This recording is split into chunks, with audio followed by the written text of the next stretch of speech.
Pero nung dumating sa bahay nyo, Heart, nakaligo na ako.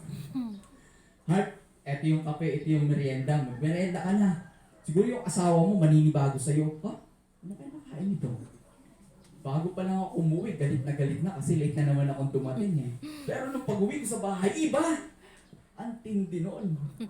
Ibig sabihin, merong bunga ng banal na spirit sa kanya. Amen! Amen. O kaya naman, talagang grabe yung bunganga ng asawa mo o ng ibang tao. Hindi mo makontrol. Kung makapagsalita talagang sobra-sobra. But at least, you control your mouth. You control your anger. You control your emotion. Para instead na mag-react ka sa ganong klase ng bunganga, magre-response ka with the fruit of the Spirit. Amen. Meekness, kindness, and self-control.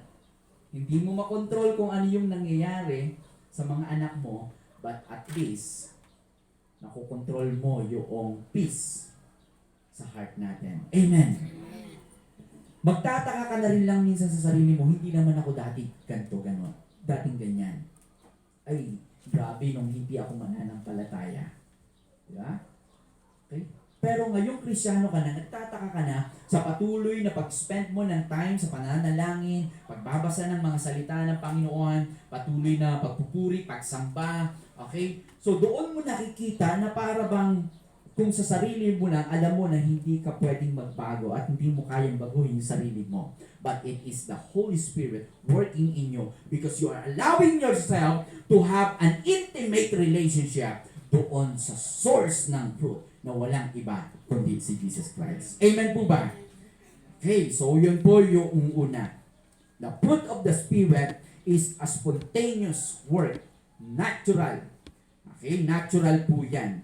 Okay, huwag mong pilitin na yung isang Kristyano, apay nga dagay, Kristyano ka nung isunang, nung awan mati makakakitaan na iti fruit of the Spirit kanya na.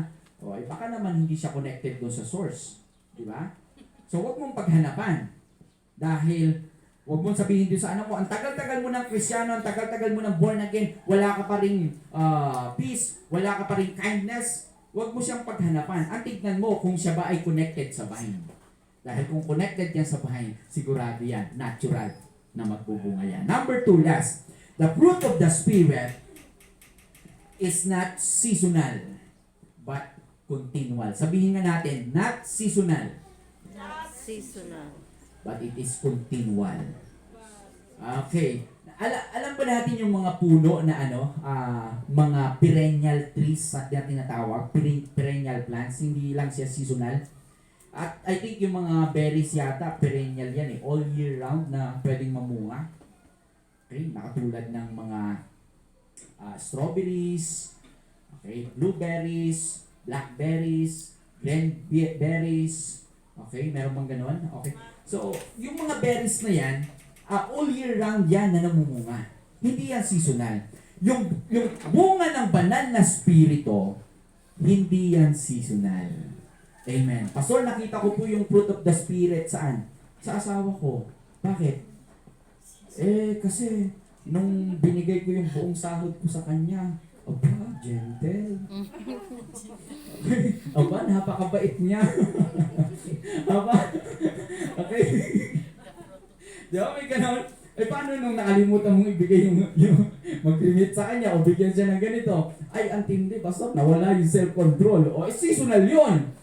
Okay, hindi yung fruit of the Spirit. Okay, di ba? So, papansinin natin, it is a perennial, continual yan, patuloy na nakikita na nagmamanifest sa buhay ng isang tao kung yan nga ay bunga ng banal na spirito. Yes, meron tayong mga kahinaan na minsan nasasagad yung kahinaan natin, nasasagad yung kabaitan natin, but at least merong conviction sa heart natin na nare-realize natin, uy, anak na nakaanos ijay Apo Diyos, pakawalan na. Di ba? So at least na-realize mo na mali yung ginawa mo. Pero mali na nga yung ginawa mo, tinolerate mo pa, dinipensahan mo pa, talagang baka walang fruit of the Spirit doon. Pero hindi tayo perfecto, nagkakamali, but the moment na nagkakamali tayo, nare-realize ka agad natin, may conviction sa heart natin, mali, agad-agad, humihingi tayo ng sorry sa Panginoon. Iba yung namumuhay sa pagkakamali at iba yung nagkakamali lang. Hello? Amen. Iba yung may kahinaan kesa doon sa namumuhay sa kahinaan. Amen. Okay. Sabi ng salita ng Panginoon Jesus dito, but the fruit of the Spirit, ilan to? 9 to, di ba? 9. Di ba? Pero yung nagamit dito na fruit is singular. Hindi ako ganun kagaling sa grammar.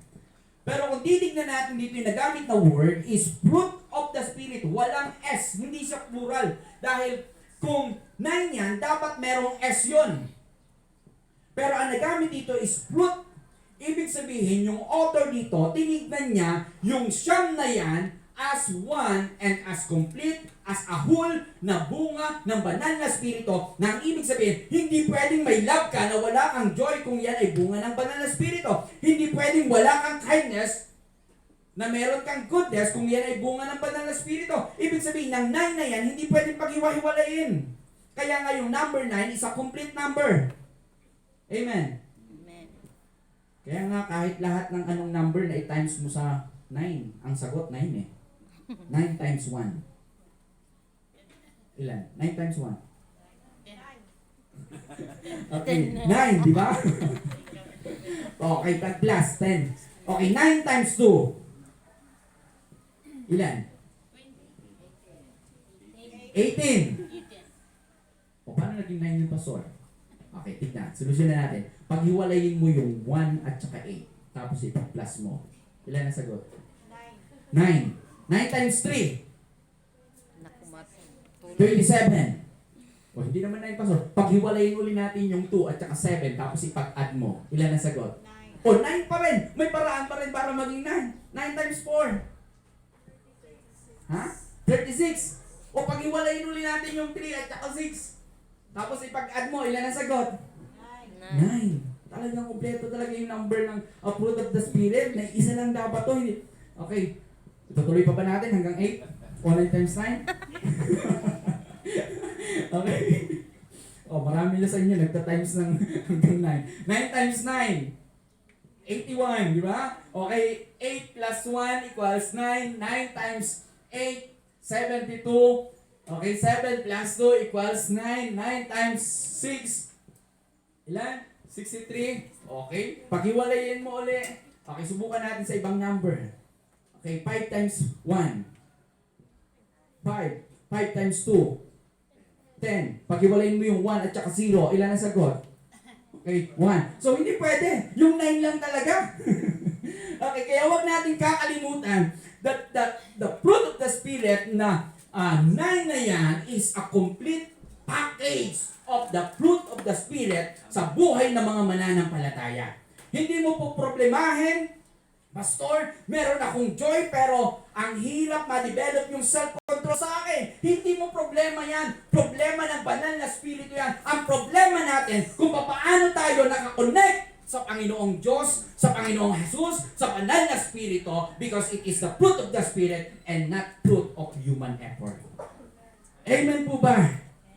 It is a complete package. Sabi, perfection ba yung pastor? It is not for perfection, but it is for maturity. Yung tinatawag dito. Kaya nga, yung fruit of the Spirit, hindi yan seasonal. It is a process, natural process na nakikita if we are connected to the source. At pangalawa, kung fruit of the Spirit yan, ano man ang mangyari sa paligid mo, kung meron kang ganyang klase ng bunga, hindi ka basta-basta maapektuhan. Hindi basta-basta pipitasin yung bunga mo. Amen. Praise God. Naunawaan po natin. Ang sabi ng John chapter 15, okay, verse 16. Okay? So, babasahin ko lang dito. Pasensya na po at ang akala ko na-edit ko yung aking outline pero hindi ko alam bakit biglang ganun lumabas. Okay naman siya nung na-edit ko siya. Okay, 15 verse 16, sabi niya dito, you did not choose me, but I choose you, and appointed you that you should go and bear fruit, and that your fruit should remain. Amen. Sabihin nga natin, remain. Remain. Kaya nga yung fruit of the Spirit na yan, mananatili yan. If it is the fruit of the Spirit, it will last.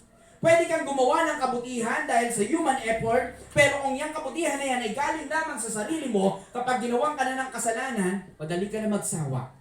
Yung kabutihan na yan, madaling huminto sa paggawa ng mabuti because you are being disappointed sa napakaraming tao. Hirap ka nang magmahal sa ibang tao kasi ang dami nang nanloko sa'yo.